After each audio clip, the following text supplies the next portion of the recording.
Welcome to our channel. Today we how to log into T.Rowe Price account, secure access step by step clearly. To log into your T.Rowe Price account, start by opening your preferred web browser.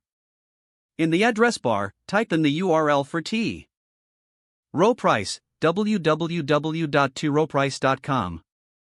Hit the enter key on your keyboard to navigate to the website. Once the page loads, locate the login button on the top right corner of the home page. Click on the login button to proceed to the login page. You will see fields for your username and password. Enter your username in the first field. Next, move to the password field and enter your password. Make sure to check for any typing errors in both fields. If you want to stay logged in on this device, you may select the Remember Me option. After verifying your login information, click the login button to access your account.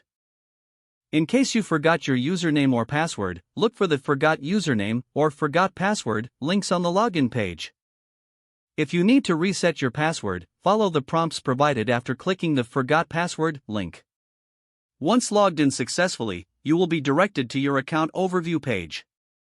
Here, you can manage your investments and access various account features.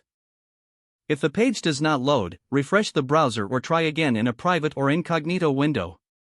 Make sure you are using the correct email address, then retype it carefully to avoid small typos. If your password is not accepted, use the reset option and create a new strong password you can remember. Check your spam folder for verification or security emails, then complete any requested confirmation steps. Enable two-factor authentication if available to improve account security and reduce unauthorized access risk. After signing in, review your profile details so your contact information and settings are accurate and current. If you see an error message, note it down and try again after restarting your device and internet connection. Log out when you finish, especially on shared devices, to keep your account and payment information secure. If the page does not load, refresh the browser or try again in a private or incognito window. Make sure you are using the correct email address, then retype it carefully to avoid small typos. If your password is not accepted, use the reset option and create a new strong password you can remember. Don't forget to like this video and subscribe to our channel for more step-by-step tech guides.